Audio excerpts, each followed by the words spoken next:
All right, there we go. Awesome. Thank you again, guys, for your patience. Really appreciate it. Looking forward to the session here this evening. So we're going to talk about this concept of master your money in 2024, and I'm going to mention this in just a few moments, but you're going to get a copy of the replay of this. So more than anything, I hope you'll take some notes, begin to think about areas that you can implement this in your own system and your own plan.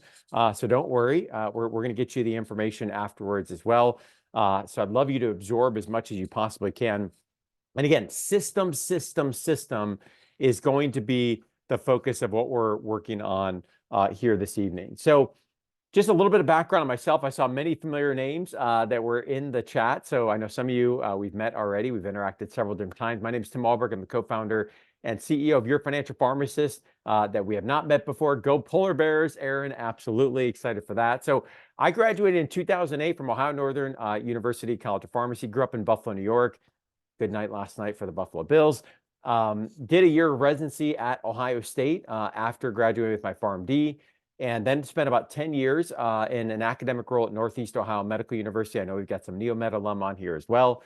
Before transitioning back to Ohio State for a few years to work on their Master's in Health System Pharmacy Administration program. I left that work just a few years ago to work full-time in the business at Your Financial Pharmacist, which started back in 2015. I'm going to talk about the book and the journey of that along the way. I know some of you are familiar with the book, Seven Figure Pharmacist.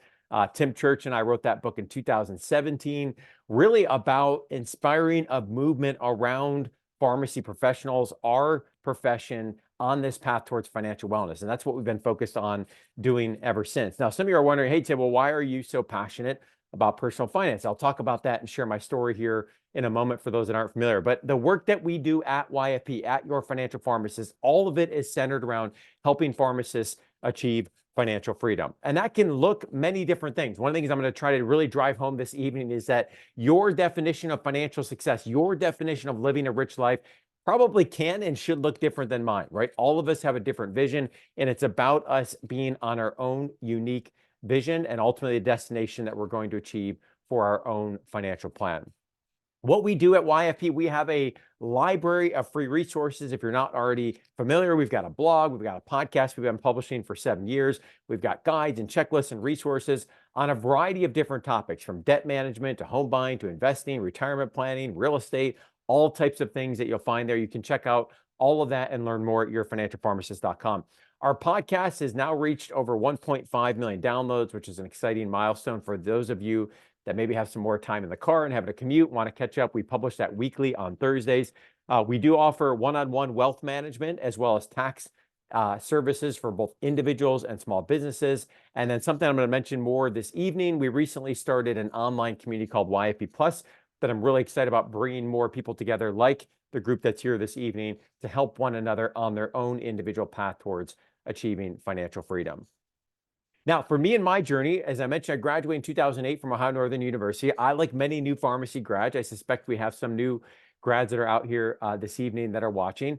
I graduated with a little over $200,000 in student loan debt, which today seems very normal for many graduates that are coming out. And I was not equipped in any way, shape, or form to be able to manage that debt. And to be honest, I was naive, very naive about the impact that that debt was going to have on our financial journey. So my wife, Jess, and I, you see our 4 boys, they're up on the screen. They're now a couple years older than where they were in the picture. And for us, the early journey when we got married, my final year of pharmacy school, we had this vision that, hey, we're finally going to make a great income, right? We've been slugging it out throughout pharmacy school. My wife, Jess, is not a pharmacist. She currently stays at home with our 4 boys, but we had been grinding it out through school. We were ultimately on this path towards finally having a better income, wanting to buy a home, wanting to start a family, wanting to do all these things. And we quickly realized that, hey, that 6-figure income that we were so excited about really wasn't all that it was cracked up to be. Certainly something we're grateful for and are still grateful for the income that we have. But the vision of what that was going to be able to do and the reality of what that was able to do was 2 very different things. And to be frank, as I know some of you are from Ohio here, we have a relatively low cost of living in the state of Ohio. And some of our pharmacist colleagues, especially those of you that are on the coast, that isn't the case. And you're even dealing with higher cost of living expenses among other competing financial priorities as well. So we really were wandering for a few years is the best way that I can describe it. We didn't make any significant catastrophic mistakes. We're relatively frugal people overall, but we weren't being intentional. And those are two very different things, not making big mistakes and being intentional. About 4 years in 2012, I'm going to talk later about a book that had a tremendous impact on my own life, my own journey. And that book was The Millionaire Next Door by Dr. Tom Stanley. They recently have revised that book, written with his daughter, Dr. Sherry Stanley Falah. Great personal finance book. I think one of the classics that's out there that really helped shape my mindset around, hey, wait a minute, you can make a great income, but that doesn't necessarily mean that you're on a path towards financial success. And there's really a lot of work to be done to make sure that that income is being put to work. One of the concepts in that book that really struck me and really changed the trajectory of the journey for Jess and I is the concept that net worth, not income, but net worth is really the true indicator of your financial health. And we'll talk about net worth here a little bit later this evening during this session. Long story short, in 2012, we looked at this and said, hey, wait a minute, I've earned almost $500,000 of income, but I have a net worth of negative $225,000. And I remember in that moment realizing that important lesson of, hey, good income does not necessarily mean that we're going to have a solid financial plan. So we got really intentional about working on a budget together, getting on the same page. I'm making it sound a lot easier than it was just for the sake of brevity so we can move forward. Long story short, fall of 2015, we hit submit on that very last payment of our debt. And from there, that was really where the journey of YFP, Your Financial Pharmacist, began as I started blogging, writing, speaking, and ultimately podcasting on this topic as well. So one of the key messages that I am constantly driving home within our profession as we all continue this pursuit towards financial wellness, there is no arrived, right? There is no arrived with the financial plan, is that a six-figure salary is not a financial plan. A six-figure salary is a tool, right? I know some of you, I can get an amen for that if you've been doing this for a while. A six-figure salary is a tool. It's a really good tool, but it's not a financial plan. We've got work to do, or else we're going to be spinning our wheels and find ourselves 5, 10, 15, 20 years in where we've made $1 million, $2 million, and we don't really feel like we've moved forward very much with our financial plan. And the reason why I know this is true is I lived it in my own journey, and I've worked with thousands of pharmacists all across the country that have made a great income over many years, sometimes decades, and don't really have a whole lot to show for it because life's expensive, and all that we're going to talk about tonight, they don't have a system in place, right? We've got to take that good tool. We have to take that income, and we ultimately have to put it to work for us. Okay, so setting the stage for this evening. Again, the replay will be sent. I've got a few poll questions that are embedded early on in the session to get a better idea of who's here. I would love your engagement with the session. That will help me even customize to know, hey, where should I spend more time? Where should I spend less time? Feel free to share, right? Use the chat with one another. I have found the more that we talk about this topic as a community, the more that we interact with one another as a community, that's what we see happening inside of our community in YFP Plus, the more that we are all winning and moving forward together, right? That's how accountability happens. That's how encouragement happens. If you have questions, fire away. You can use the chat. You can use the Q&A. I'll try to keep an eye on as many as I possibly can with the time that we have available tonight. If we don't get to the question here this evening, or you just don't feel comfortable asking the question in front of the group, that's okay. Feel free to send us an email, info@yourfinancialpharmacist.com. Again, that's info@yourfinancialpharmacist.com. All right, I mentioned we're going to do a giveaway. We're going to follow through on that. So for those that hang with us to the end, I want to give away a $100 Amazon gift card as well as a YFP bundle, t-shirt, pullover, super comfy, and your choice of one of the 4 books that we have published at Your Financial Pharmacist. So we'll draw a couple individuals as we get towards the end. All right, so first question I have for the group is, who's in the room? All right, who's in the room? So student pharmacist, resident, fellow pharmacist within 5 years of graduation, 5 to 10 years of graduation, or greater than 10 years of graduation. I want to get an idea of where folks are at in their career journey. Love the engagement. Thank you so much. Give it just another 10 seconds or so.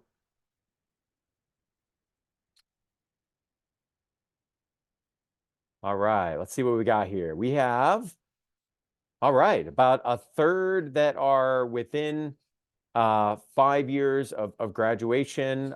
We'll put the students and residents and fellows in that group as well. So that takes us a little bit closer to 45, 50%, about a quarter in that 5 to 10 years, and then about a quarter that would be in my camp, greater than 10 years. Awesome. Thank you so much. So especially for those that have been at this for a while, okay, I'm not saying you're old. I've been graduated 15 years ago. But if you've been doing this for a while, you have something to share with the group, right? We're all learning. We're all making mistakes. We're all improving in our own financial plan. Feel free to jump in as I'm talking about certain topics. Add your own advice, add your own input to the group. That certainly would be welcome. All right. So the second question I have for the group is, what is your number one financial concern? All right, let's go ahead and put this in the chat. Number one financial concern, is it debt management? Whether that's student loans, whether that's credit card debt, feel to share as much as you are comfortable doing. Is it retirement planning, right? Is it saving or investing for the future? Is it something like a home purchase, right? We're seeing a crazy home market that's out there for those of you that are maybe trying to make a first-time home purchase or looking to move. Is it inflation and the rising cost of goods? What is your number one financial priority, your number one financial concern out there right now? All right, see a lot of retirement, debt management, investing, retirement, emergency funds. I saw a few retire earlies. I love that. Awesome. Awesome. Looks like we got a few main themes that are rising here with retirement, with student loan debt, inflation. I feel you, Jennifer, on that one. I've got 4 boys that we're trying to feed. Inflation is real at the grocery store. Wealth management, Rachel. Rachel's our real estate expert in the room. If you have real estate questions, fire them away to Rachel. Awesome. Investing, debt management. Great stuff, guys. Great stuff. Thank you so much for your engagement. All right. The last question I have for you as we go into this next section is, right now, are you working with a professional? There's no right or wrong answer here. So are you a DIYer and it's working great, right? You're a do-it-yourselfer and it's working great. Is it a, hey, I'm doing it myself, but I need some help. I need some guidance. I need a community. I need a coach. Is it a, yes, I am working with a professional? That could be a financial planner. That could be a tax professional. It's working great. Or is it a, hey, yeah, I am working with someone, but I'm not really sure it's the best fit. So where are you at right now working with a professional? There is no right or wrong answer. It could be a mix, Keith. Good stuff. It could be a mix of both, right? And it could change. We see people even that, work with our firm that do it themselves, then work with someone like our firm. We see individuals that, may work with someone and then do it themselves. Certainly there is no right or wrong answer here. Awesome. So it looks like, as we share this out, looks like we've got about 15% that say, hey, no, I'm doing it myself and it's working great. About 60% that are DIYers and need help. Alina, my husband, does our taxes. That's nice. I was talking to a pharmacist recently that had a husband or a spouse as a CPA, and I was like, hey, that's a really good option to be there. Yes, and it's working great, about 12%, and then about 15%, not sure if it's the best fit. Okay, awesome. All right. So what we're going to be working through this evening is what I'm calling here the YFP Way, the YFP system. I'm going to come up with a better name for it over time. But this is the system that I have implemented in my own financial plan. Our financial planning team implements this in different ways with our clients as well. But this, I really believe, after working through this for 15 years, is a system that has worked best for Jess and I. And it includes 5 steps. Number 1, we have to get organized. We have to know what we currently have before we can start to set the direction and vision of where we're going. I'll talk about exactly what that looks like, what I mean by that. The second is we have to do a self-assessment. We have to do a vitals check of, hey, where are we at currently with our financial plan? Where are the gaps? Where are the holes? Where could we improve? Right? That's going to help us be able to direct and dictate our plan going forward. Third is we really have to set a vision, and I would argue we need to set a compelling vision. Money is a tool, right? Money in and of itself doesn't have meaning, but what we are able to do with money by living a rich life today, living a rich life tomorrow. For some people, that's travel. For some people, that's giving. For some people, that's investing in a variety of different ways, right? This can look 100 different ways, but what is that vision? What is that rich life that you want to live, and how can our financial plan help support that? We need to light that torch, light that vision. We'll talk about that, and I'm going to give you some exercises that will help you through that.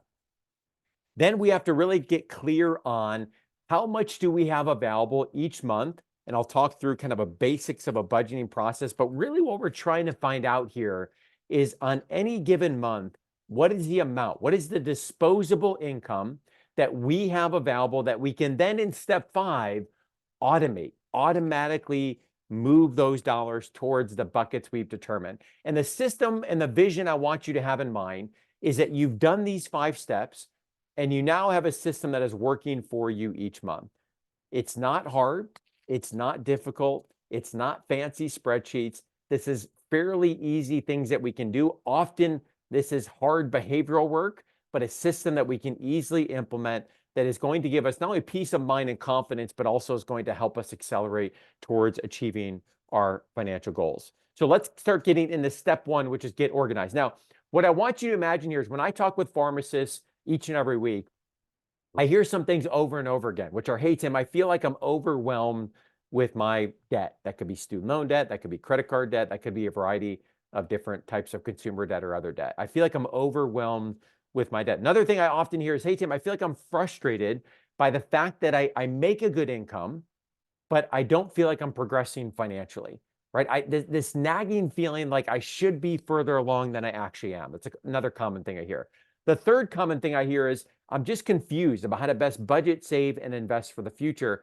And I have all of these competing priorities and expenses that are floating around in my mind, and I just don't know how to put the puzzle pieces together, right? And this concept, this idea that, hey, I'm wondering about, am I going to be on track for retirement? I'm wondering when this debt's going to get paid off. I'm wondering when I'm going to be able to purchase a home. I'm wondering when and if I'll be able to purchase that other investment property. We have to get these hopes, wishes, or dreams onto paper so we can start to execute a plan. And not only is that going to help us execute a plan, but that's going to give us clarity and peace of mind. One of the things I often share with folks, because I know this because I lived it, is that you can take one person that has $300,000 of debt without a plan, and then you can take that same person a month later that maybe they still have almost that same level of debt, or maybe they paid off a little bit, but they have started to put the puzzle pieces together on paper and they're moving forward, even though their net worth has actually not moved forward significantly yet in that short period of time, night and day emotionally of how they feel like they're progressing. Do not underestimate the power of taking all of these questions that are constantly swirling in our minds as anxieties and frustrations and unknowns and putting them onto paper so we can start to see them for what they are, and then we can start to move those forward. So Morgan, exactly, right? Competing priorities. I feel you, Morgan. My wife, Jess, and I, we worked through this with our 4 boys over and over again, and it just changes. It evolves. It doesn't go away. So as Morgan says, pay for kids' activities now, save for the future. How do we do this without sacrificing experiences now? Absolutely. And Morgan, I'm going to share some breakthroughs that Jess and I have had recently on this that I hope you'll find inspirational. But we have all these things that are swirling in our minds, right? Retirement savings, emergency funds. Do I have enough? Hey, we want to travel. We want to live a rich life. We want to, make sure that we can fund daycare without taking on debt. Holy cow, daycare expenses. We want to maybe invest in real estate, right? We want to start to build some wealth, build some passive income. We want to make sure that we can get out of debt. We want to save for our kids' college. This is only 7 examples. I know you all know what I'm talking about because these are the things that are constantly on our mind. And step one is we have to get these things on paper. We have to get these things on paper. Now, as obvious as this seems, so many people aren't able to get to this step because at the end of the day, personal finance is incredibly emotional, right? There's fear. Fear is often driving the decisions, and we'd rather not think about it. We'd rather put it in the box. And the tragedy of that is years, sometimes decades will go by, and we're spinning our wheels, we're spinning our wheels, we're spinning our wheels. And if we can get these onto paper, we may not always like the number. We may not always like the decisions. We may not always like where we're at in the moment, but we can start to work with something and develop a plan if we actually know what we're working with. And for those of you that are doing this with a significant other or spouse, getting clarity on what these shared goals are is going to be transformational and night and day to being able to work together towards ultimately implementing. Just getting to that shared vision of, hey, what does a rich life mean to us is going to be transformational. So I want you, I'm going to come back to this in more detail later, but I want to just plant the seed to hopefully provide a little bit of excitement of where we're going. Okay, so this is ultimately where we are trying to get, is that when we look ahead for a year, we have a prioritized list of our goals, and I'll talk a little bit more about how Jess and I got to these goals for this year in 2024. We have a prioritized list of goals. We know the status of where we're at. We know exactly what the goal is, the amount that we currently have saved in this year, not in total, the amount that we're trying to save or work towards that goal in this year, again, not in total, what the gap is, and how much we need to be contributing per month to get there, and what the target date is of achieving that goal. Okay, this is a Google sheet that we've been setting up, we've been working on, and this is what we are looking at as we go into the new year and we work with our own financial planner from YFP. We look at all of the progress of where we're at. Where are we on track with retirement? What's the asset to debt position that we're in? You know, where are we at in terms of pre-tax and post-tax benefits? And where are we at, most importantly for us right now in this phase of life, where are we at in finding the balance between living a rich life today and living a rich life tomorrow? And the reason I'm going to preach this theme over and over again, because guilty as charged, I am a squirrel that can save money and save money and save money. And I've got 4 boys that are 12 to 4, and I am feeling the urgency to be living life with them while we have this season of life. And so as we look at our own financial plan, we've done a really good job early on of saving for retirement. And could we save more? Could we save more? Could we save more? Absolutely. But we have to find the balance, at least for Jess and I, we have to find a balance to be able to make sure that we can live that rich life today and live a rich life in the future. And if your financial plan is finding that balance, I can tell you that is where we're going to find ultimately the success in moving forward. Adam, if you remind me, and if you just shoot me an email at info@financialpharmacist.com and say, hey, Tim, can you send this out with the replay? I'll clean up the sheet, clean it out, and then you guys can use it as is. And I got a couple others that if people think that would be helpful, just let me know and shoot me an email. Again, info@financialpharmacist.com. So I'm going to come back to this, but let me share why we got where we got, because I know there's some financial nerds that are looking at this saying, Tim, wait a minute. You're going to put money in a home project before you fund a Roth IRA? Yes, we are. Yes, we are this year. Okay, because it's about this balance. It's about this balance for us as we look at, hey, we've done a great job of saving for retirement, but we really want to do some things that are about living the rich life for us this year. We want to remodel our basement. We've been working hard towards that. We want to take some exciting summer vacations this year to the Finger Lakes in New York with my family, out to Montana to see my wife's family. We can't wait for that. We want to play a little bit of catch up on my wife's Roth IRA. We've got some other things coming up with a future car purchase, a summer trip to Europe in 2025 with my sister-in-law from Norway, right? We have to get these on paper. And we might look at these sometimes and say, oh my gosh, if we look at that in sum, we need to save $69,000 in 2024 to make all of these goals come a reality. Now, is that going to happen for us in 2024? It's not. It's not, right? This is the purpose of the activity, is that we get these out of our mind onto paper, we prioritize them, and then we determine, hey, are we going to work on some of these one at a time? Are we going to multi-fund these? How are we going to work through these? And then we ultimately set up the system to automate this into the future. Absolutely, Jacqueline. YNAB has a great tool in buckets. I'm going to show you what we do in Ally. You can do this in many different tools, but we're going to first kind of work through this on paper, and then we're going to talk about how we actually implement this into a system. YNAB, Whitney, stands for You Need a Budget. It's a budgeting software, budgeting tool. So in this section of Get Organized, one of my takeaways for you this evening is I want you to create a legacy folder. Okay, if you've never done this before, it's an incredible activity. It's fairly easy to set up. It can take time as you're getting it going. Once you have it there, it's not going to be as painful to update over time. But a legacy folder, the concept, and I can't take credit for this, about 15 years ago when my wife and I went through Dave Ramsey's Financial Peace University class, he talks about this concept of a legacy folder. Now we've adopted it, we've evolved it, but the idea is that you have all of your financial records, all of your information in one place. One place. Yes, Alexander, we'll send out the recording. One place so that we can have all of that organized information available. So from that position of being organized, we can then start to make informed decisions. So the screenshot on the left-hand side of the slide is the files that we have. So my wife and I have a shared private Google Drive folder. We share this with our financial planning team.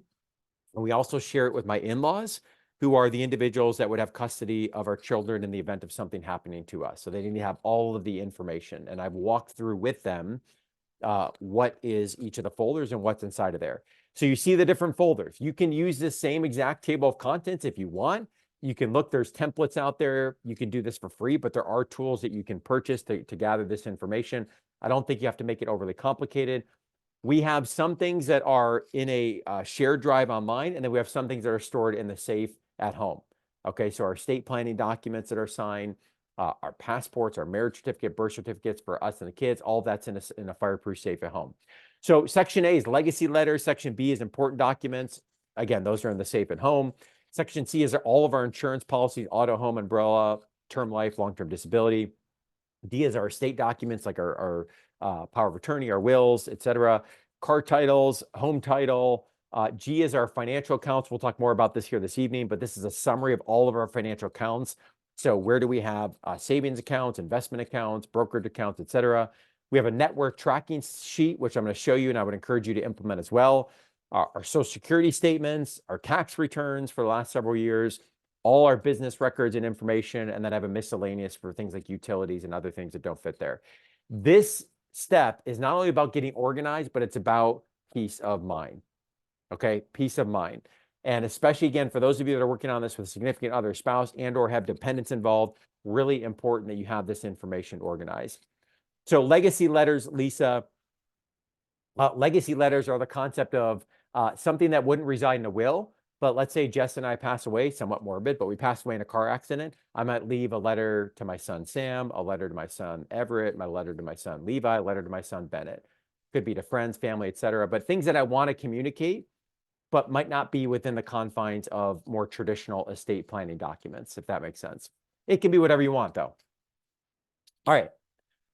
So the other step of getting organized is we need to have a snapshot of where are we at financially in the moment, okay? And I know this sounds elementary, but I can tell you from our work with many, many, many clients and my conversations with many, many, many pharmacists, they don't necessarily always have a good idea of where are we actually at in the moment.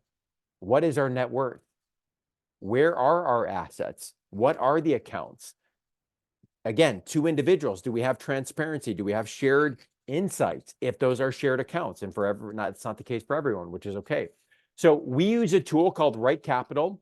I'll talk more about YFP Plus later. We have this tool available included inside of YFP Plus inside of YFP Plus. Right Capital is an aggregation tool, but unlike Mint, which I know a lot of people use and Mint went away, it really has advanced functionality beyond Mint. So we can also store documents in there as a vault.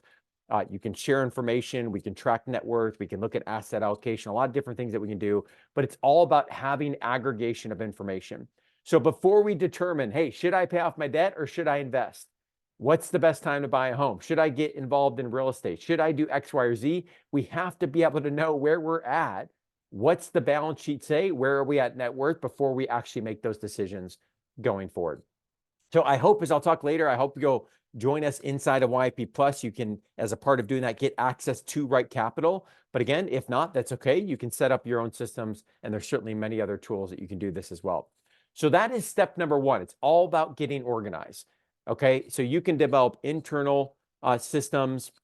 Aaron, really appreciate it. That's what this webinar is all about. Okay, everyone is on a different part of the journey. If you feel overwhelmed right now, that's okay. If you feel like you've done this before and it's a good encouragement and reminder, that's okay as well. We're all here to learn and we're all here to grow. So getting organized. Again, I know, especially my other pharmacist, financial nerd friends, we want to get into the decisions. We want to get into the weeds. We want to invest. All that is good. There's a time to do that, but we want to make sure we do that from a place of knowing where we're at today and where we're going into the future. The second step is doing a vitals check. And I talked a little bit about this already and get organized. But as this quote says, you know, some people who live in a dream world, and there's some people who face reality, and then there are those who turn one into the other, right? And that's what we're trying to do with the financial plan. Yes, we want to dream. Yes, we want to cast a vision. But we also want to be real with where we're at now and where we need to go into the future to be able to achieve that goal. So if you've never done a net worth calculation, tonight is the night, okay? Pen to paper. Let's get this going. You can do a rough estimate and you can update it and refine it later. So if you've never done a net worth calculation before, again, we're in step number 2. We're doing a vitals check on where are we at right now. Net worth is your assets, what you own, minus your liabilities or what you owe. Now, for many of you, you may feel familiar and you may resonate with my own journey, several years ago when we were early in our pharmacy career, where when I sat down with pen to paper, I folded the paper in half. Left-hand side of the paper was assets. Right-hand side of the paper was liabilities. The assets column didn't have a whole lot. The liabilities column did have a whole lot, right? Especially because of the student loans, because of the mortgage and other things at that time, car notes, et cetera. So assets minus liabilities equals net worth. Now, I mentioned this book earlier, The Millionaire Next Door. And in this book, he drives this point home over and over and over and over again, that net worth is the true indicator of your financial health. Okay. Now, I would argue that I would want to add a couple things to that, which, yes, net worth is a better indicator of your financial health than income, but we also can fall into the trap of building a big net worth at the expense of living a rich life today. So again, we got to find that balance, and that's the addition I would have to Tom Stanley's work. And what Tom Stanley says is that one of the reasons that millionaires are economically successful is that they think differently. They're not focused on income. They're focused on what actually sticks, right? What actually sticks is when you grow your assets and you pay down your liabilities from your income, that's when your net worth starts to move. That's what he's talking about here, of thinking differently, that your income is a tool and that your income is not the indicator of your financial success. So again, if you haven't done that calculation before, tonight's the night to do it. Now, if you want to say, hey, well, where am I at? And am I on track? Well, that depends, right? Everyone's on a different journey. Everyone lives in a different part of the country. Everyone has different expenses, different family situations, a whole lot of different things that are going to make that an it depends type of answer to that question. But he does give a suggestion of what your expected net worth should be in the book, The Millionaire Next Door. And the way he estimates that, and you can do this on your own right now, is your age times your gross annual income. So your gross annual income is pre-tax. Okay, so age times gross annual income divided by 10 is your expected net worth. So if we had a 45-year-old pharmacist that was making $140,000 per year, their expected net worth would be $630,000 per year. Now, what he says is those that are in the top quartile, it's 2 times the expected net worth. Okay, 2 times the expected net worth. So in this case, it'd be 630,000 times 2 is $1.26 million. So if we had a 45-year-old pharmacist on the call here this evening that was making $140,000 a year, and they had $1.26 million saved, they'd be in the top quartile or the top 25%. Now, this is a very oversimplified equation. This is not meant to be a, hey, my retirement plan is good to go. Because for those of you who've been doing this for a while, you know that not all $1.26 million are created equally, right? Someone could have that tied up in real estate. Someone could have that tied up in pre-tax accounts like a 401k. Someone could have that tied up in brokerage accounts or Roth IRAs. And how those are going to be taxed and how liquid they are can be very different. But nonetheless, it's a good kind of barometer of, is my net worth moving upward, moving in the right direction as where it should be based on the income that I'm making? So we need to take this income, that 140, and we need to put it to work so that we can ultimately grow our net worth. Now, here's my second challenge for you this evening. And if anybody feels like this would be helpful, again, shoot me an email, info@yourfinancialpharmacist.com. I could share this as well. What Jess and I do once a month is we sit down and we track our net worth month to month. We've been doing this for several years now. And what we're looking at is just a general trend of our net worth, how it changed from the previous month, as well as how it's changing from year to year. And this really helps Jess and I get out of the weeds and start to take a step back and say, okay, are we moving in the right direction? And part B of the conversation is, if the net worth is going in the right direction, are we also enjoying and living the rich life today that we have designed for our family? So this is really the point for Jess and I once a month to get on the same page, to take a step back, to look at how we're doing, and to make sure that we're in alignment with where we're going in the future. Now, for some of you that are thinking, wow, Tim, that's really nice that you and Jess are on the same page every month. This has not always been an easy path, easy road for us. Okay, I think like most couples, there can be misalignment of vision. There's different philosophies that we bring into relationships. So I want you to hear me loud and clear that this has not been a perfect process for us from day one. This has been something that we've worked at consistently over the last 17 years of our marriage. So what you see here is a list of the different accounts. So any asset, any liability, this could be emergency funds, brokerage accounts, 529 college of funds. This could be 401ks, IRAs, et cetera. Any liability, mortgage, notes, et cetera. And then we're simply just adding up all of these. I categorize them. and it's auto-populating the net worth at the end of the month. It takes about 10 minutes to do each month. Great image and visual of, hey, are we on track and are we moving in the right direction? Super easy thing to implement that I think can have a transformational change in your own financial plan. All right, so that's step number 2, is making sure we do a check on our vitals. Now, if you want to go in more detail on step number 2, we have a financial fitness test that's available for free on our website. If you go to yourfinancialpharmacist.com, you can find that. And that will go through more sub parts of the financial plan and help you identify where you might have gaps in certain parts of the plan that you want to focus on going forward. So great question about joint bank accounts. We do. So we have everything that's joint and combined. I'm not suggesting that's the only right way to do it. We work with many clients where we have 2 people that everything's joint, like Jess and I do. We work with some where they have everything individual. And then I would say we work with a chunk where they've got some things that are joint, and then they have some things that are individual. So whatever is the system that works best for you, I think is the system that you ultimately should move for. But for us, yes, they are all joint accounts. Alyssa, do you subtract out liabilities, loans when calculating net worth? How do you handle a car that you're paying a note on or a mortgage? Great question. So let me go back there. So when you're going through your assets minus your liabilities, I think you'll see that. Let me go to this slide here. I think you'll see the answer to that question here. Let me know if not, Alyssa. So yes, it's all of the assets, but in here are the liabilities. Okay, so for example, if you look at like our home is here, if you can see that on the screen, the value of our home is an asset. What we still owe on the mortgage is a liability. Okay, so that's ultimately being calculated in there. Same thing, you could add other liabilities like other debt with a car note. I like to leave cars out of this. Especially on the asset side, I would put the liability in that. I just think overall cars are for the most part a depreciating, asset. But obviously, if you have a collectible or other car, that could be different. But you could put the value, the Kelley Blue Book value of the car, and then you could also put the note, and so it'll automatically calculate that. I think that answers the question, Alyssa, but let me know if not. So Gloria, I'm not going to talk in detail about HSAs. We actually have some great blog articles and podcasts on our site. If you just Google Your Financial Pharmacist HSA, and if you have a specific question, feel free to send us an email info@yourfinancialpharmacist.com, and I'll get back to you.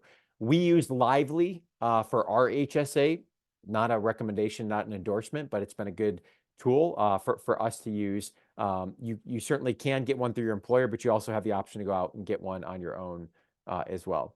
So if your car is worth 15, but you owe 5 on the loan, I'd add the car, but subtract out the loan amount remaining. Exactly. So you'd add 1 row for the car value, and then you'd add 1 row for the car liability or the note due. So 1 would be 15 and 1 would be 5. Awesome. Okay.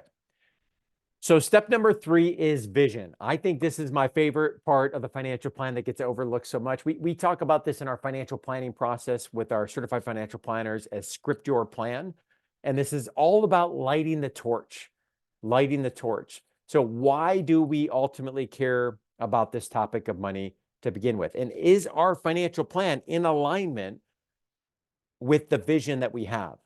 Okay. So easy to fall into comparison of what other people are doing. So easy to fall into even what textbooks say we should be doing. But ultimately, what is the vision that you have for your financial plan? That's what we're talking about here in step number 3.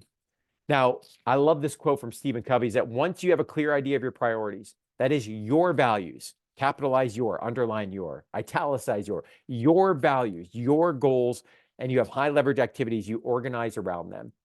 And I know he's not talking about personal finance here, but I love the connection here, because once we know our values, once we know our goals, the rest of the plan should be built to support the values and the goals that we have.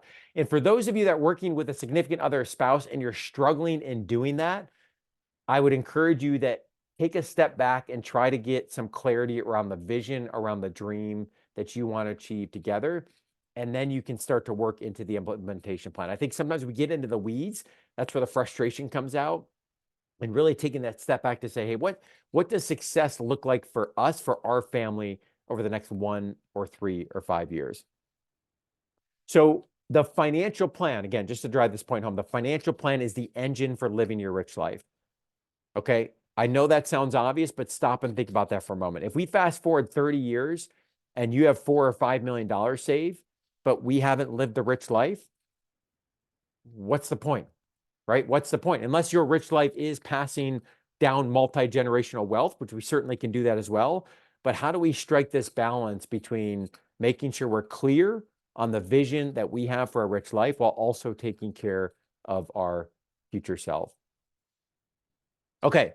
Dream your own dreams, achieve your own goals. Your journey is your own and unique. So important with personal finance that I think is so easy to compare to others. So I want to take a moment. I'd love for the group to just take 30 to 60 seconds and we'll just respond to this one question and then I'll give you two others. This is not my question. This comes from the life planning process.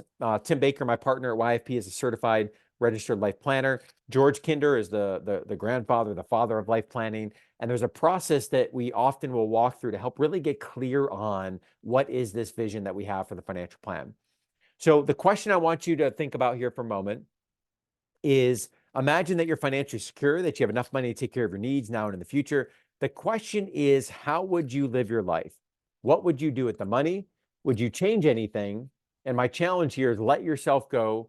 Don't hold back on your dreams. Describe a life that is complete. Describe a life that is richly yours. So I know this is hard to do on a Monday night, right? We've just been throughout the day grinding of work. Many of you are probably in the season, maybe of young families. It's a busy time, right? Busy career. So just take a moment, let yourself go here for a moment, and just drop a few words in the chat of what's coming up for you initially. You can spend more time reflecting on this later. Imagine that you're financially secure. You have enough time to take care of your needs now and in the future. The question is, how would you live your life? What would you do with the money? Would you change anything? Let yourself go. Love it. So family, travel, making memories, devoting my life to public service. Nicholas, would love to hear more what you mean by that. I'm guessing some type of community service, traveling the world, giving generously, family, giving, travel, buy a villa. I love that, Gloria. More time volunteering, traveling, retire to be with the family. I'd have the same career, but I'd get to travel the world with friends and family. That's something I hear a lot, Danielle, is, hey, I like the work that I do as a pharmacist. I'd have my same career, but I have a little bit more flexibility, a little bit more travel time, or perhaps part-time or some additional flexibility, giving, traveling with the kids. This is great. Cat sanctuary. I love that, Brianna. Learning new skills, ownership. Let's go. I love that. More vitamins, Cherokee. That's something I'm investing more in recently. And that's been a long journey. I love that. Buy my island, build wellness retreat. You're going to make that happen, Rachel. I know you are. Helping the less fortunate, giving. Guys, this is amazing, right? Read these for a moment. And I want you to not only see what other people are saying, but take the time to really let these set in. This is why we are developing a financial plan. We're not developing a financial plan to become multi-millionaires. Yeah, maybe we'll get there, and I think you can get there, but these are the things that we're going to look back on and say, you know what? When it came to the career that I worked hard to study for, the hours that I spent away from my family, the work that I enjoyed doing, it allowed me to doing the rich life of the things that you are defining here. Doing life with my favorite humans. Amen. I love that. Right? So my question for you, and you don't have to answer this necessarily in the chat, but is your financial plan supporting these things? Is your financial plan have intentionality around funding these goals or working towards these over a period of time? Or perhaps is tonight a gentle reminder of looking back at what are we trying to accomplish? What are we trying to do? And perhaps are we on a degree or partially on a degree that maybe we need to get back on track? And I love that, Krista. Currently not, but I'm on the way. Absolutely, right? And there's going to be bumps. You know, I would say the same thing, Krista. Jess and I are on the path. We're working hard towards it. It hasn't always been easy, but we have clarity on the vision and where we are going. Monica, currently recovering from a bump. Yeah, gentleness, grace, right? Forgiveness. This is going to take time. We're going to mistakes along the way. Two more questions that I have for you in here. We're not going to take time here this evening answering them, but they help us get even a little bit clearer. So the second question in the Kinder life planning process is, you know, this time you visit your doctor, it starts to get a little bit morbid. We learned that we have 5 to 10 years left to live. The good part is we won't ever feel sick. The bad news is that we have no notice of the moment of our death. What will you do in the time that you have remaining to live? Will you change your life, and how will you do it? Right? So those things we just shared, all of a sudden, I feel it right now, just saying that out loud. If my family, my boys, I could see Jess, I could see the boys, the urgency is there, right? I was playing floor hockey with my son this evening in the kitchen. It was just one of those moments I just wanted to pause my 4-year-old and say, these are the moments, right? These are the moments that we're going to treasure. The third question is, this time your doctor shocks you with the news that you have only 1 day left to live. Notice what feelings arise. Give the space for the emotion. Notice what feelings arise as you confront your very real mortality. Ask yourself, what dreams will be left unfilled? What do I wish I had finished or had been? What do I wish I had done? Right? I speak firsthand, perhaps for many of you as well. I've worked really hard for the last 15 years, and I'm proud of the work that I've done. However, I would have regrets in this moment of time lost, time not spent, and perhaps some seasons of life where there's misaligned priorities, right? These are the opportunities to kind of get back on track, to recast, to reset the vision, to realign what we have determined to be most important to us. I love that, though. We've made intentional decisions, but need this reminder to prepare for hopefully the next chapter of life. Yes, yes, yes. That's the value of community, right? That's the value of community and vulnerability and sharing. So I want you to then think, okay, if we think about this rich life, right, at a 20,000-foot view, 1 year from today, we're going to wake up. It's January 8th, 2025. What needs to be happening?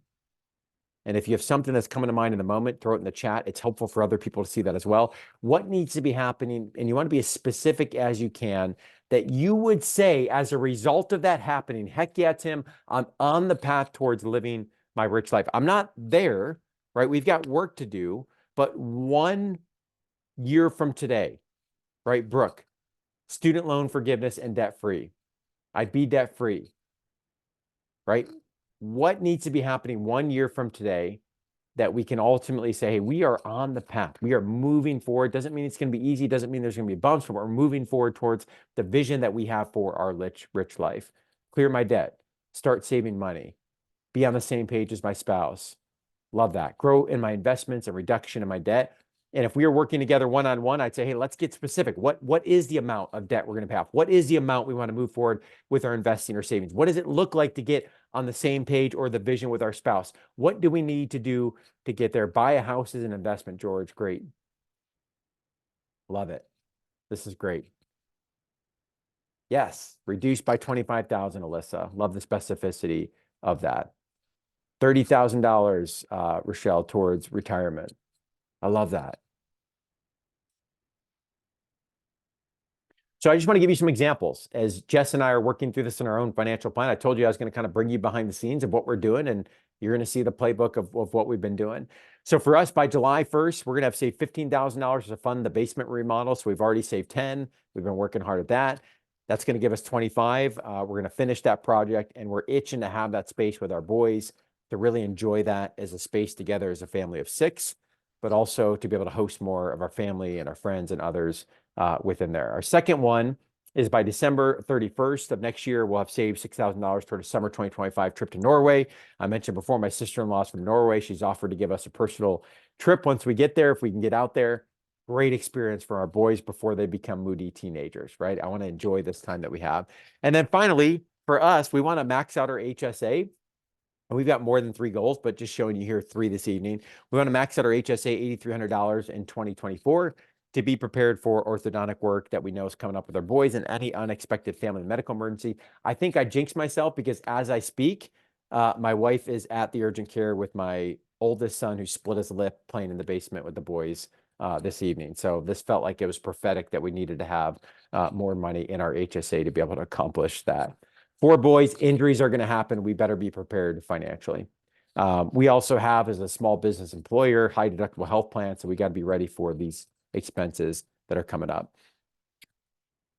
So one of the things that I want to spend just a few moments on, if you've never done a nest egg calculation before, is that I don't want to get too far in the weeds on retirement, but I want you to start to really ask the question of, hey, am I on track? Am I on track for the retirement? That's one piece, right? We talked about this balance between the future and today, but am I on track as I think about the future? What does it mean to be on track? and what do I need to be doing going forward to be able to get on track? Okay, and that's what a nest egg calculation is all about. There's lots of calculators, lots of tools that you can use out there to be able to work through this. This is just a screenshot of a tool that we have in-house that we use with our clients as well.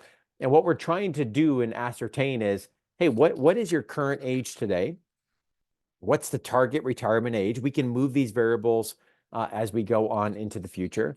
What's your target retirement age? What's our life expectancy? So for younger pharmacists that don't have any chronic health conditions or significant family health history, we're often using 90 to 100, somewhere in there to be conservative. We then have to determine, hey, how many years? What's the difference between our retirement date, our projected retirement date, and our projected death age? Again, somewhat morbid, right? So here in this example, we have 30 years that we have to be ready to fund. How much do we currently have saved? What's our current income? And then an important variable that we need to factor in is what percentage of our income in the future will we need? And often, we'll use something like 70, 75, 80%. You'll see 70% here in the screen. And what we're assuming there is that for most individuals, when it comes to things like student loan debt, mortgage, kids are hopefully out of the house, et cetera, we often see that the expenses may reduce, although it's not necessarily in a consistent way throughout a retirement period. We then have to make some assumptions about how we're investing our money. How aggressive are we? How conservative? For those of you that do real estate or other types of investing, obviously we have to layer onto this calculation for some of the more non-traditional investments. We then have to determine what our future need is, adjusted from today into future dollars. We then have to determine, hey, are we going to factor in Social Security or not, or some reduced amount for Social Security? So you can play with all these variables. And what we're ultimately trying to get to is, how much do we need to save per month to be able to meet our nest egg or meet our retirement goal? And the reason I want to show you this is that we often think of retirement as this big, scary, overwhelming hope, dream, wish. I'm not sure I'm ever going to get there. And it really is a mathematical equation with a set of assumptions. Now, we don't always like the math and how it shakes out, but it gives us a starting point and we can adjust these variables along the way. But we have to break it down into a monthly amount each and every month. And then we can start to work with that to say, okay, well, I've got an employer match on my 401k or on my 403b. Or what if I put some money into a Roth IRA or into a brokerage account? How much do I need to be saving each and every month? So that's the idea with the nest egg calculation with the retirement contribution, is taking these big numbers, $2, $3, $4, $5 million, and figuring out what do we need to be saving each and every month now to be able to be on track with achieving that long-term goal. All right, so that's step number 3, is the vision. Again, if you have any questions, I see some good conversation going on about high deductible health plans, HSAs as well. Feel free to throw those into the chat. Step 4 and step 5, and then we're going to wrap up here for the evening. Give us about another 10 to 15 minutes, and I'll bring us home. So when we look at, whoops, I just went backwards.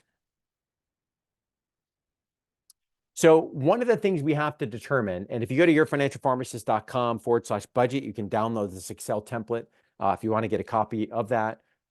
What we want to determine in this step 4, in this budgeting step. So remember, we got organized, right? We did our financial vitals check.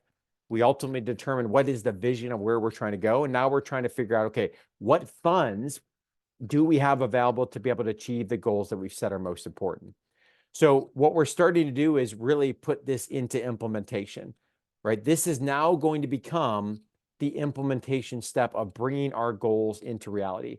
What I always like to say is that the budget step, no matter how you do it, whether you call it a budget, you call it a spending plan, I know that word tends to have a negative connotation. It feels restrictive. It feels that perhaps it's keeping us from achieving what we want to be able to do or have the freedom. I really believe that the budgeting system is the method in which we are ultimately going to achieve our goals. I'll never say budgeting is fun. I am an Excel nerd. I love to be in the spreadsheets. So I'm a bias towards that perspective, but it is the system, it's the mechanism in which we're going to achieve our goals. How complicated you want to make it is certainly up to you. But ultimately, what we're trying to figure out is this disposable income. Disposable income. So how much do we have available each month? After our essential expenses, after our known discretionary expenses, how much do we have available each month to allocate towards the goals that we just talked about in the previous step? So the system that Jess and I have found to be most impactful, we have worked through multiple budgeting systems, several different apps, several different tools, And after many iterations, we've kind of gotten to a more simplified approach. So we complete a zero-based budget, which a zero-based budget is based off of the template I just shared. Again, you can get that at yourfinancialpharmacist.com/budget. It essentially says account for your income minus your essential expenses, minus your discretionary expenses. And then from there, you're trying to include your goals and balance that out to zero. And you do that proactively before the month begins. So we do that upfront and initially. And then we update that as needed only for significant changes. So significant changes in income or significant changes in expenses, but we're not doing a new zero-based budget every single month. I think that's a fruitful activity as you're getting started. But after a while, you're going to have a really good rhythm of, okay, here's our take-home pay, and here's what we're allocating towards these various buckets each and every month. So we complete that up front, and what we're determining is the expected monthly expenses of what we know are going to be relatively fixed each and every month, right? Our mortgage, principal, interest, taxes, insurance. Again, relatively fixed. We just got notice that our property taxes are going up, right? So we got to make some adjustments there. Giving for us, utilities. Again, there'll be some variability in that, but for the most part, we can average that out. Subscription services, our boys' activities. Again, these may not be additional ones, but kind of the baseline things we know we're going to do, like piano lessons or other types of things. And then we know our insurance payments.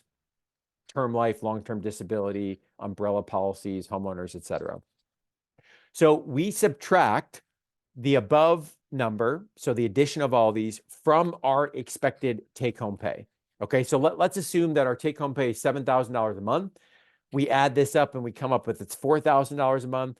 We subtract $4,000 from $7,000, and then we know we've got $3,000 left. Okay, so we start granular and then we start to zoom out.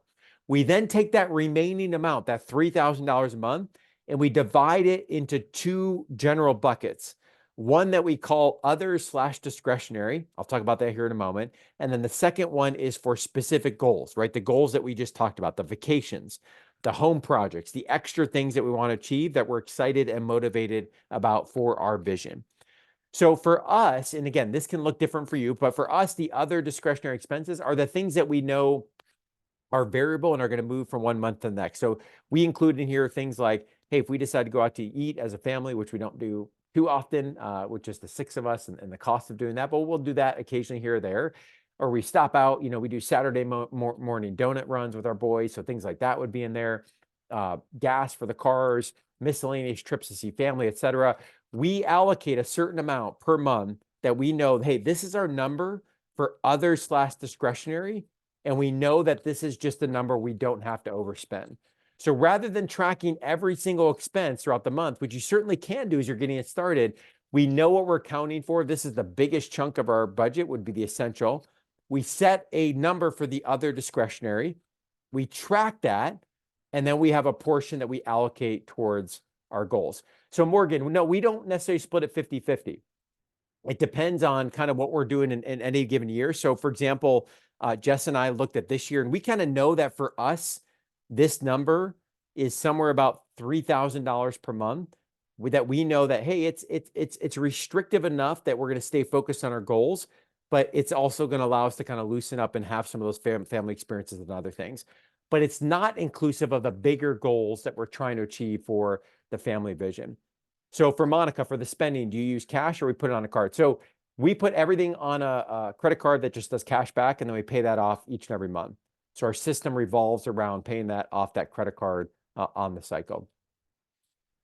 So we, as ancient as this seems, we have a shared Google Sheet, okay, that we have that's on the home screen of our phones. We used to do this in the Notes app, and it just was a lot easier to do in a Google Sheet. And we simply have a log, not for everything, just for that other discretionary. So, if I run out to dinner with the boys one night, it's the date, it's the amount, it's a description. We have the starting balance at the top. Let's say it's $3,000, and it's just running down throughout the month.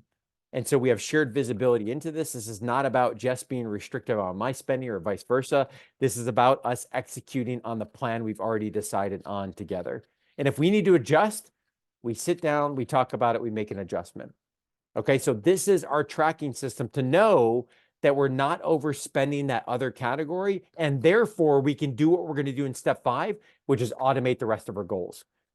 So because we know our essential expenses, because we've set a budget for our discretionary, we then can auto fund the other goals, the trips, the vacations, the basement remodel, whatever priority we're doing them in, because we've already accounted for them within the monthly budget.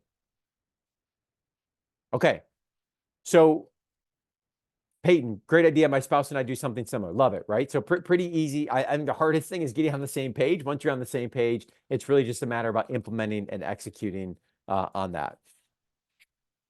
Okay, so that's step number 4 in the budget. If you have any questions about that, let me know. The tracking sheet, again, I can share if anybody would find this helpful. It's a pretty basic Excel sheet. Let me know, shoot us an email. You can see here at the bottom, we do this by month, and you'll see there the cycle of the 15th to the 14th. That's because of the timing of our credit card. So our credit card runs from the 15th to the 14th each and every month, and then the payment is due the 8th of the following month. So this is the system that makes most sense for us with the timing of the credit card. Now, what often happens in this step, right, especially as you're getting started, is there's a whole list of goals and the available funds, right? They're not there to the level that we'd want. And this is what I was talking about at the very beginning, that, hey, we've got to get all these things on paper. We may not initially like where we're at as we get organized, as we do the vitals check, but we're ultimately going to be able to start to put a plan in place and get momentum and work towards these over time. So if you're feeling this frustration, if you're feeling overwhelmed, you're not alone. Number one, and one step at a time is going to help us get towards the ultimate vision of where we want to be. Now, finally, how to handle the months with 3 checks instead of 2, Katie? Great question. So you can handle this many different ways, depending on how much you have in reserves. Some people will actually just look at it in the sum of the year and divide it by 12 because they know that the reserves will account for it accordingly. If not, and you're able to, I like to try to budget on the 2. And then when the 3 check months come up, we automatically allocate it towards the goals and the buckets that we've already defined. Not always possible, but I think that's the ideal system because that kind of forces us to be able to budget on the lower amount. And then we know exactly where the additional amount's going to go once we have it.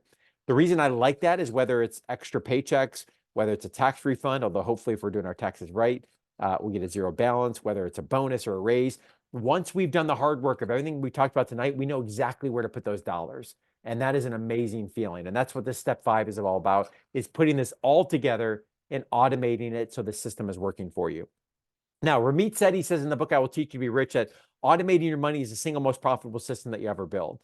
I 100% agree with him. If you've never read his book before, it's a great read.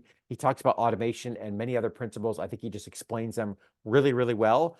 But this idea of automation, sure, it takes a little bit of time to get set up, but once you do it, not only is it working for you, which is going to increase your chances of achieving your goals, but the momentum that comes from this is absolutely incredible.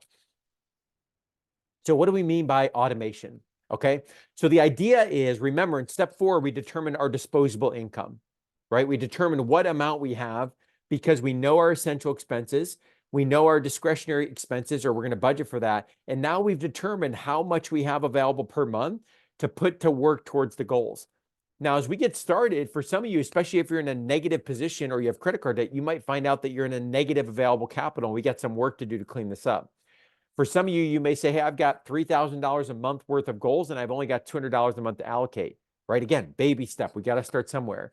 But we look at this available capital, and we then define and set up buckets for the goals that we want to achieve. And we specifically, the system I'm going to encourage you to develop is to actually have a physical bucket, not a physical bucket in your hands, but in your savings account that is titled and earmarked for the account that you're trying to work towards.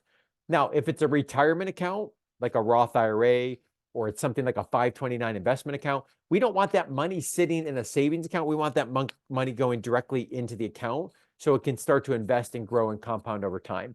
But for anything else, right, travel, right, we've got dreams of a vacation, emergency fund, kids' education, could be short-term education expenses, a future car purchase, a vacation home into the future, gifts. This is a common one that Jess and I would get stumbled on. In our family, it feels like all the gifts fall within a 4 to 5 month frame, but we shouldn't be surprised by that, right? We should be able to take a step back and say, okay, what are all the gifts for the year? Let's divide that by 12, create a bucket, call it gifts, and start to fund that each and every month and build that into the budget. That's the idea here with the sinking funds which is another term that these are referred by, and ultimately having the buckets to be able to do it. So again, if we bring back what we already talked about as our example, right? We're kind of putting this all together. If we know our vision, we know our goal. So for us, we've got basement priority, we've got a Norway trip, and then we've got HSA that we want to fund. If we have a prioritized list of goals, if we can get to this point, then we can ultimately just turn on the system so it's working for us each and every month. And we check in to see the progress and whether or not we're where we want to be, right? That's the idea of that net worth tracking statement that we've talked about. So love it, Devin. Shep, all year long for Christmas. Don't wait to do it all in November, December. Absolutely. So here's what this looks like. If this doesn't get you jacked up, I don't know what will, to be honest. This gets me so excited. So we use Ally Online Bank. This is not a commercial for Ally. We don't get any affiliate income or relationships from Ally. I've used Ally for several years. We like it, but I think you can develop something similar pretty much with any bank that you probably work with. With that said, I have worked with many folks that, especially larger institutions that have a large brick and mortar presence. Typically, you'll notice they may not have as competitive of interest rates. So these are all buckets that are inside of a high yield savings account. So I want you to imagine a master high yield savings account right now earning, I think, about 4.5%. And then inside of that are these little sub buckets. And I think in Ally, you can create up to 20 or 30 of them.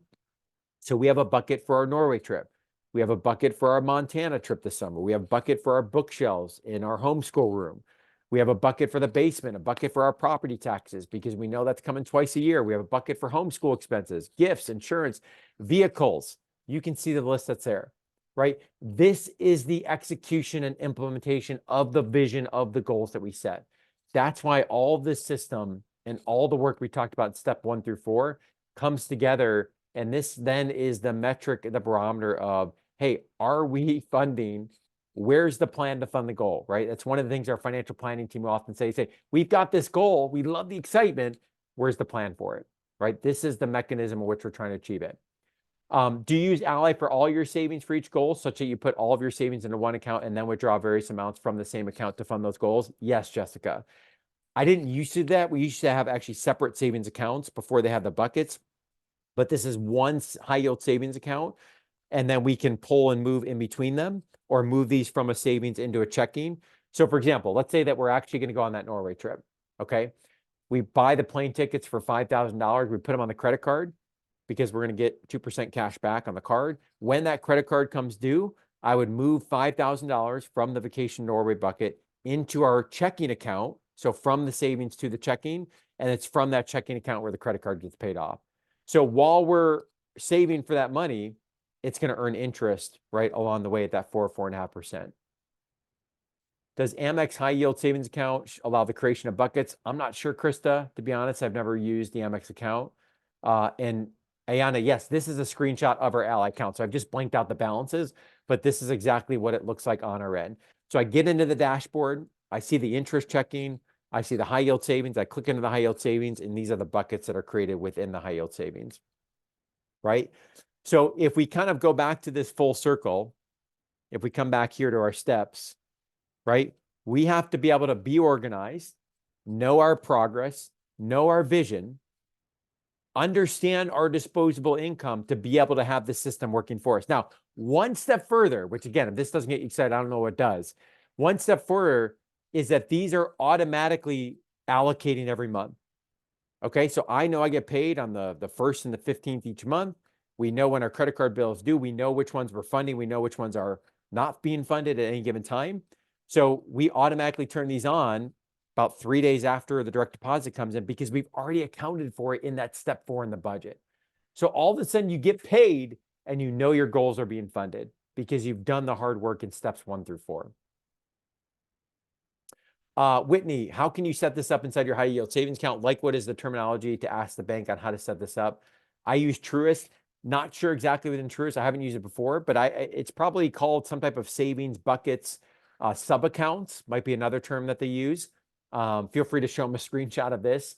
I feel like more banks are moving in this direction, but you may ultimately decide it's worth a move somewhere else if you can't do it. But I would certainly ask first.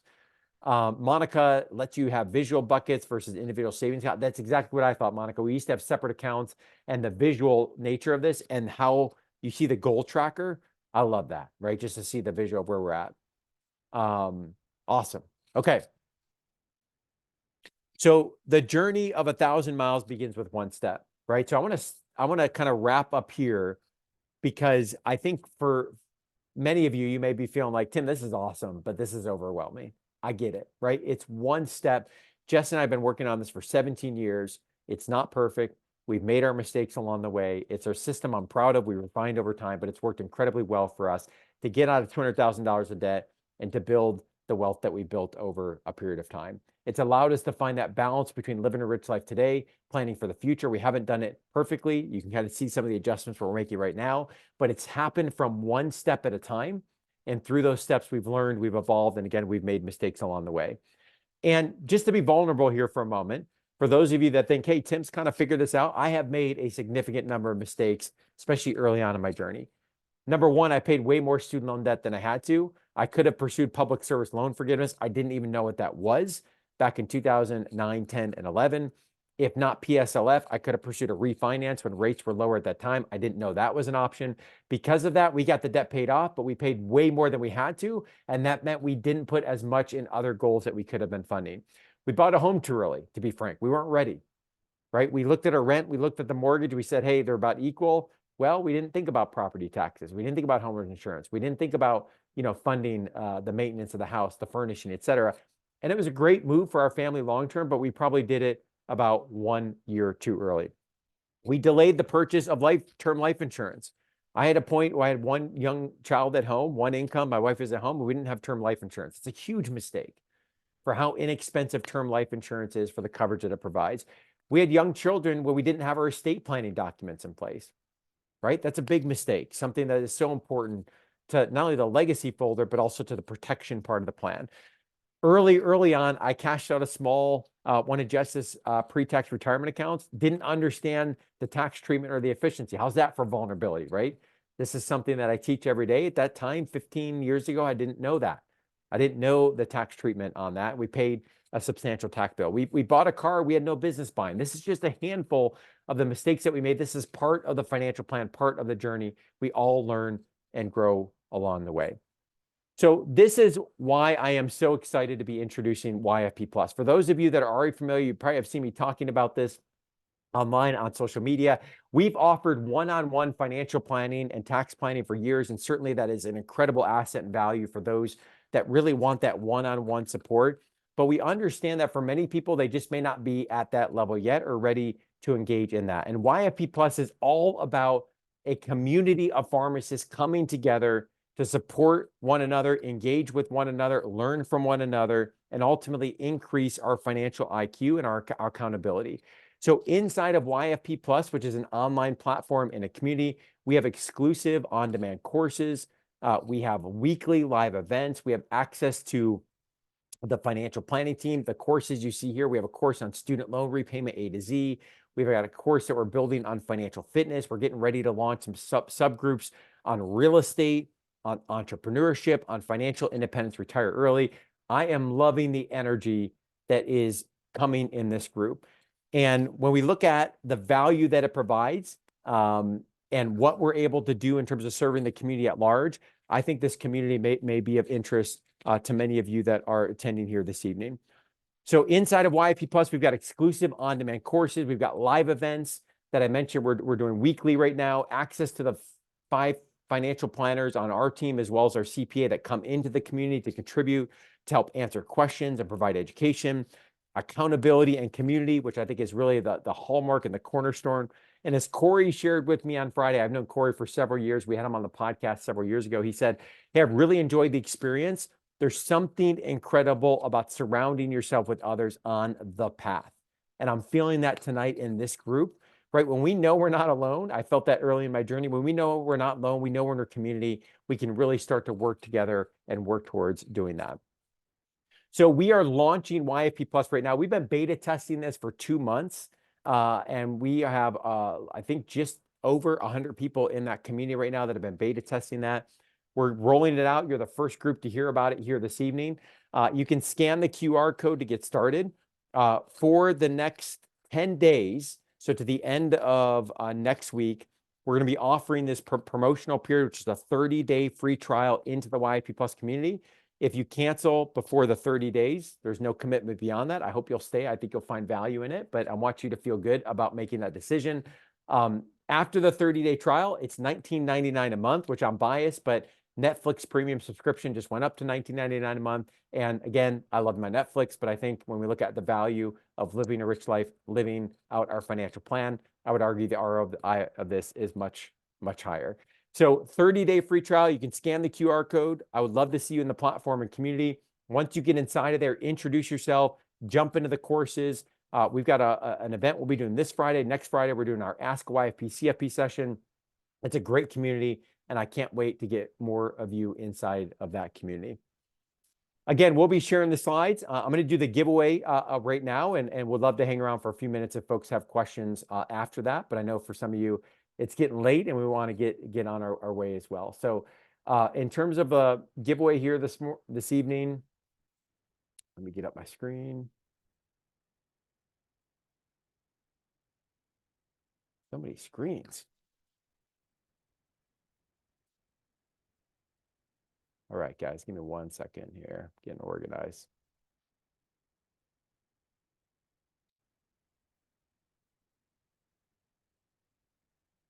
All right, so we have Amy Homan. If I mispronounce Amy, please correct me and let me write these down. Should have been prepared with a pen and paper. So Amy Homan, congratulations on the Amazon gift card. As I joked in the promo, you need to buy some personal finance books, maybe The Millionaire Next Door, as we talked about tonight. I'm just kidding. So Amy, congratulations. And Jawanda Davis will get you set up with the YFP bundle of some YFP swag and the books as well. So grateful for everyone that attended here this evening. I hope you found some value in this here this evening. Yeah, let me put the link to the QR code. Give me 1 second. And I'll take some questions here as we're getting up, and we'll make sure to put the link of that as well.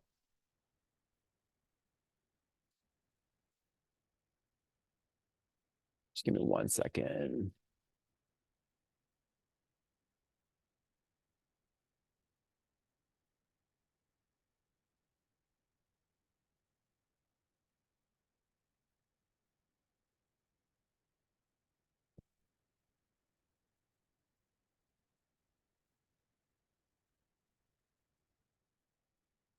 Love the energy from this group. Thank you guys so much for coming, and I've had a ton of fun.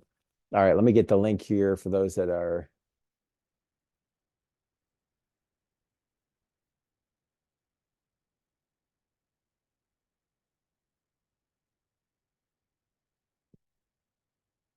All right, here it comes.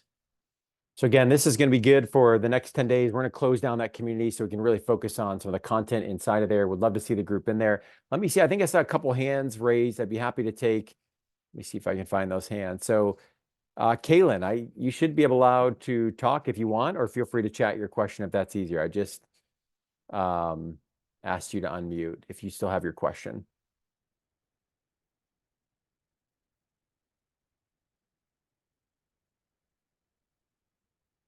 Give you a second. Oh, no problem. Don't worry about Kaylin. Faith, I also see your hand raised. Any specific question? Go ahead if you do.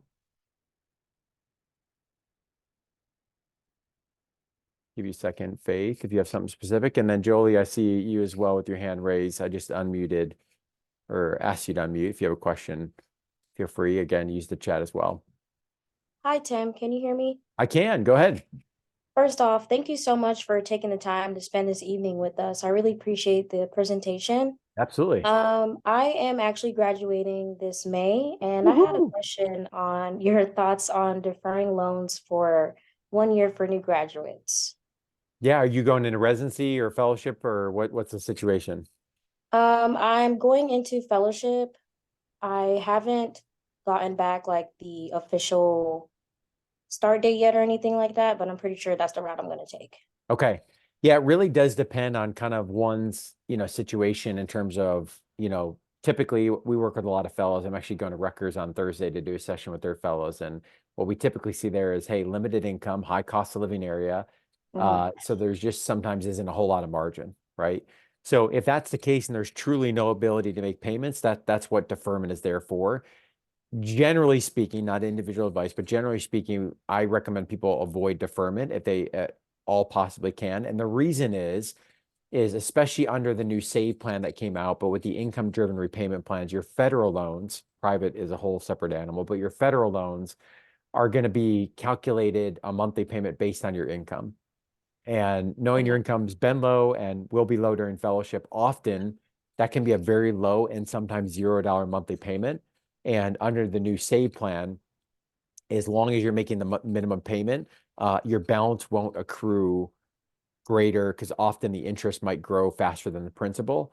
So if you're in active repayment, you get that benefit. But if you're deferring, your loans can actually grow while you're in the deferment payment, which is huge, especially with unsubsidized loans that are often at like 6%.